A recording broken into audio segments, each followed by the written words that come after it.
M5 does not need go faster cosmetics, said BMW Motorsport chief engineer Thomas Ammerschlager. This car convinces through performance, and we did not want to spoil the act by dressing up our best thoroughbred in fancy clothes. That was in the October 1988 edition of Car magazine, back when M cars didn't have dozens of branded aero bits to appeal to the middle managers of the world. Times have changed though, and the Motorsport badge has promulgated to nearly every body style. Even crossovers.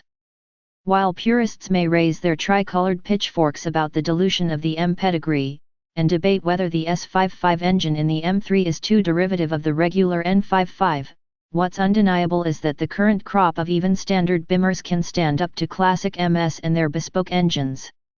With the refreshed 3 Series and a new 340i model, we now have a regular 3 Series that has more power than the Porsche-beating M5 of the 90s. And it inevitably raised the question, is a regular 3 Series better than an older M car with similar power and weight? There are fewer differences than you think. They're nearly the same size, with the 340i being a couple inches wider and taller, but 4 inches shorter. Granted, it's not the fairest comparison even though I fix the M5 as needed. There's 197,000 miles on the odometer, and it's hard to be objective since this car's my own. Nonetheless, I decided to break the comparison down to 4 parts: engine, transmission, handling, and value. Powertrain. The 340i is an all-new turbo inline-6 making 320 horsepower, replacing the 300 horsepower motor in the now-defunct 335i. BMW must be sandbagging, because the B58 has got punch across entire power band. It goes from 0 to 60 in 4.8 seconds while the M5 gets there a full second and a half later. They're polar opposites in character, and depending on how you like your motors, the S38 is either too raw or the B58 too refined. Individual throttle bodies and a single mass flywheel make the M5 rev snappy, and the raspy grunt at full throttle is reminiscent of an old Merlin engine from a Spitfire.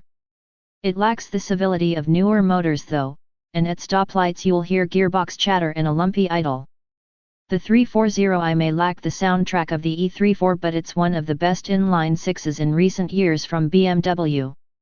It quietly hums in traffic, and changes to a coquettish roar when rumping on the throttle, thanks to a well-insulated cabin that necessitates fake engine noises piped through the speakers.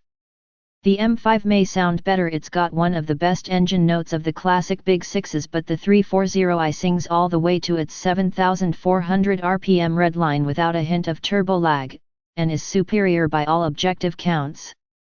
Advantage: 340i. Transmission. While rose-tinged nostalgia may apply for the inlines of the past, it's a mismatch to compare old and modern transmissions. The 5-speed Getrag 280 in the M5 heaves into each gear with a mushy take-up and long throws, and the gearbox isn't as stout as other offerings, like the Getrag 265 in the E30 M3. Early models have a shorter final drive and are sportier, but cruise at higher RPM.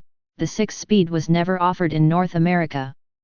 The 6-speed only offered in the Euro 95 M5S provided an extra gear for cruising, but still had similar characteristics, with play that quickly develops in the shifter mechanism. On the other hand, you can't go wrong with either the 6-speed manual or the 8-speed ZF in the 340i. The manual effortlessly shifts with a lighter clutch than the 1991 E34 M5, and standard transmissions can't touch the shift speeds of the automatic. Advantage: 340i. Steering.